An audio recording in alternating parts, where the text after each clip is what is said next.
নজরে সারা দিনের ফুটবলের খবর। জামশেদপুর জয়ের লক্ষ্যে শেষ অনুশীলন লাল হলুদের, প্রতিপক্ষকে সমীহ অস্কারের। পুরনো বন্ধুদের সঙ্গে লড়াই দেখছেন না ক্রেসপো। সাদা কালোর বিরুদ্ধে ভালো ম্যাচের আশায় লোবেরা। দিমি মোহনবাগান জনতার কাছের বলছেন ম্যাকলারেন। ব্যর্থতার মধ্যেও পজিটিভ দিক নিয়ে লড়াইয়ের ডাক মেহরাজের।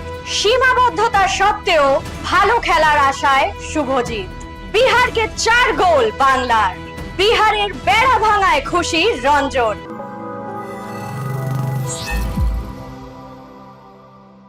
শুরুটা ভালো হয়েছে, সেটা ধরে রাখার লক্ষ্যে জামশেদপুর এফসির বিরুদ্ধে নামার আগে প্রস্তুতিতে East Bengal.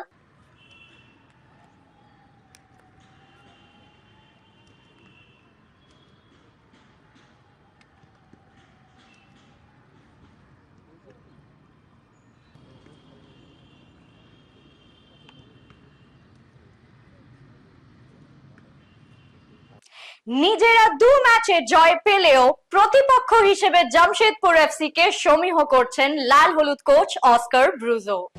First of all, is that they would get to 2 wins, which is not easy at the beginning of the competition. So tomorrow there are challenges of 2 teams that will try to keep their winning streak at the beginning of the season. Second, if I remember last year, the worst game that we played, it was against Chennai. But I'm saying that because Owen was the coach. All of you know the experience of Owen. He analyzes and plans every game by game. I'm sure that he knows what are our strong points and weak points, the same way as we do about them. So I expect a tactical contest tomorrow, and in terms of what they do on the pitch, well, we know that they rely a lot in transitions and set pieces, that they have a playmaker as Malik Alal, that up front they have the mobility and the dynamics of Messi Bulli, that they have speed on the wings, and that they have very, very physical players in the central areas. So we know what they have, what we need to do, but I'm sure that they also have the plan to try to neutralize our weapons. So I expect a good game in between 2 teams, probably with different styles. So let's see which one prevails. প্রতিপক্ষ দলে একাধিক পুরনো সতীর্থ, এ নিয়ে মুখ খুললেন Saul Crespo. কি বললেন তিনি একবার শুনে নেব। I told her that the fans are very important this year because the season is short and we have many games at Salt Lake, and that's all. Only follow the line as we start with 6 points in 2 games, and we know that will be difficult, but we are working for that, and we are preparing ourselves for win all the games. মাঝে আর মাত্র একদিন, সাদা কালো ব্রিগেডের বিরুদ্ধে একটা ভালো match আশা করছেন বাগান coach Lobera. When you have only 13 games to become champions, we cannot think in rotations. We need to, me as a coach, my job is to put the best first 11. I think we can compete against the opponent. But the means of rotations for you maybe is one, for me is another one. No? I have an amazing players and I have a very good squad. Everyone needs to be ready when the coach decides they can play. But for sure, after tomorrow, you are going to see the best first 11. I am thinking in this moment we can beat the opponent.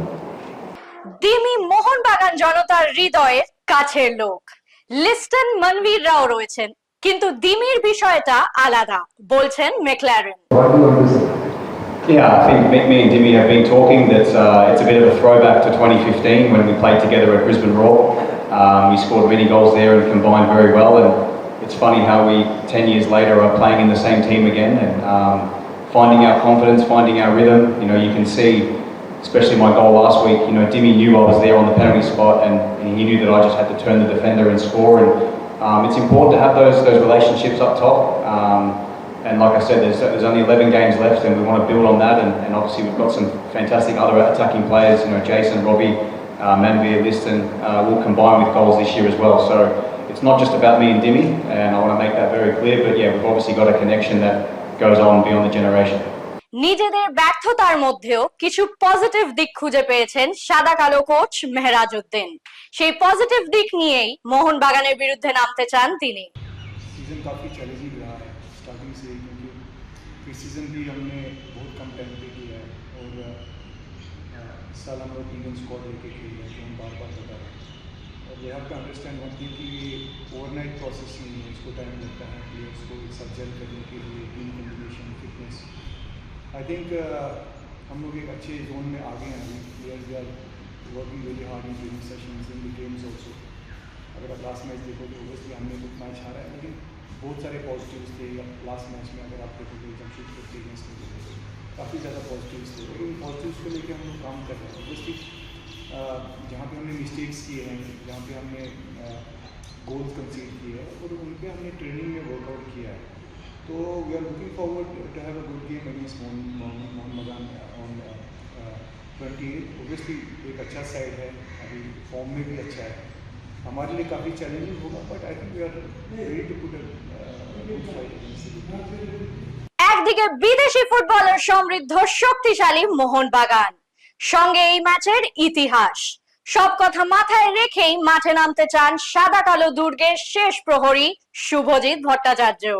না, যেমনটা আমি আগেও বললাম যে আমরা তো footballer, আমাদের ফুটবলই খেলতে হবে। তো প্রবলেমস থাকবে, আগেও ছিল, পরেও থাকবে। তো সেটা আমাদের খেলতে যখন মাঠে নেমে যাই তখন আর প্রবলেমসগুলো আই থিঙ্ক বড় হওয়াটা উচিত না।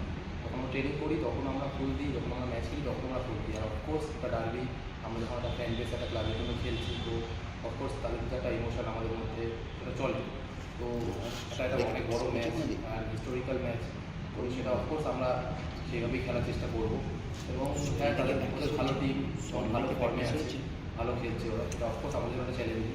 বাট কোচরা যেভাবে শেখাচ্ছে, আমরা যেভাবে লাস্ট মিস্টেকগুলো দেখেছি, সব কিছু মিলিয়ে আমরা একটা ভালো ম্যাচ খেলার চেষ্টা করবো। পড়শি বিহারকে 4 গোলে হারিয়ে জয়ের ধারা অব্যাহত বাংলার। আজ খেলো ইন্ডিয়া ট্রাইবাল গেমসে রাঁচিতে বাংলা 4-0 গোলে হারালো বিহারকে। আকাশ ওরাওয়ের জোড়া গোল, অন্য দুটি গোল করেন সুজল মুন্ডা ও সৌগত হাসদা। বিহার সবসময় বাংলাকে লড়াইয়ের মধ্যে ফেলে, সেই বাধা টপকে খুশি বাংলার কোচ রঞ্জন ভট্টাচার্য। তবে শেষ ম্যাচে ঝাড়খণ্ডের বিরুদ্ধে সতর্ক তিনি। বলতে চাই বলতে না শুনলে মনে হবে বিহার, কিন্তু আপনি যদি পরিসংখ্যান দেখেন, এই বিহারের কাছেই কিন্তু সন্তোষ ট্রফিতে বিশ্ববিদ্যালয় যখন বাংলার কোচ ছিল, যে আমি এবং সঞ্জয় দাও লাস্ট কোয়ালিফাইং রাউন্ডে ম্যাচ ড্র হয়েছিল। তো সেই জন্যই বলছি যে ওরা, আমি ছেলেদের বারবার বোঝাবার চেষ্টা করেছি। আমি ওই বিহার ম্যাচ একবার ফেসে গেছিলাম সন্তোষ ট্রফিতে কোয়ালিফাইং রাউন্ডে।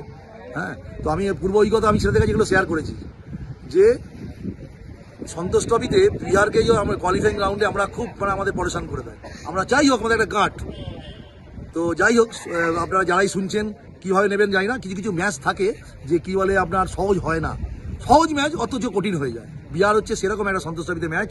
আপনি দেখেন 2 বছর আগে সন্তোষ ট্রফিতে সঞ্জয় দার সাথে ড্র, আমি তার আগের বার হেরে গেলাম, তার আগের বার কী বলে আপনার বিশ্ববিদ্যালয় ড্র। তো সেই জায়গায় বলছি যে বিহার আমাদের একটা ট্রাবল দেয়। তো সেই জন্য খুব ছেলেদের বুঝিয়েছি এবং খুবই সিরিয়াস ছিল ছেলেরা। সেই জায়গা থেকে রেজাল্ট আরেকটু হয়তো বড় মার্জিন হতে পারতো। দিলীপ পেনাল্টি মিস করেছে, আরও বেশ কিছু সিটি গোল আমরা মিস করেছি। তো যাই হোক, তো ছেলেদেরকে একটা জিনিস বলেছি, ফোকাস ধরে রাখতে বলেছি। নেক্সট ম্যাচ ঝাড়খণ্ড, রাঁচিতেই আমরা খেলা, যে হোম টিম, হোস্ট টিম। তো সবাইকে সাবধানে থাকতে বলেছি এবং কথা শুনে খেলার জন্য বলেছি, যেটা যে যদি আমাদের যে ফিলোসফি আছে সেই ফিলোসফিটাকে যদি তোমরা মেনটেন করো তাহলে খুব স্মুথলি কোয়ালিফাই করে যাওয়া যাবে। পরের ম্যাচ হোম টিম ঝাড়খণ্ডের সাথে, ওইটা নিয়ে যদি আরেকটু বেশি কিছু বলেন আপনি। হ্যাঁ, ঝাড়খণ্ড ভালো টিম, আমি দেখেছি। ঝাড়খণ্ড এই বিহারকে হারিয়েছে 3-2-তে।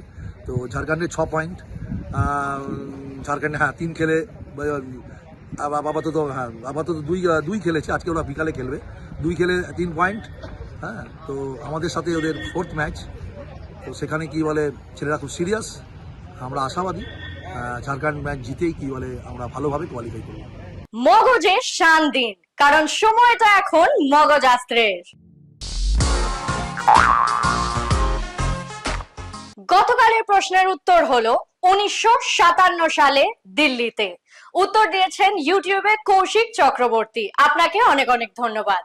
আজকের প্রশ্ন, এএফসি উইমেন্স এশিয়ান কাপ প্রথম কোন বছরে অনুষ্ঠিত হয়? যদি জানা থাকে অবশ্যই লিখে ফেলুন কমেন্ট বক্সে। আজকের ভিডিও যদি আপনাদের ভালো লেগে থাকে তাহলে অনেক অনেক শেয়ার করুন এবং আমাদের ফেসবুক পেজটিকে ফলো করুন। বাংলা ফুটবলের আরো অনেক খবর জানতে আমাদের ইউটিউব চ্যানেলটিকে সাবস্ক্রাইব করুন এবং বেল আইকনটি প্রেস করে দিন। আজ এই অবধি, আবার দেখা হচ্ছে আগামী পর্বে। শুভরাত্রি।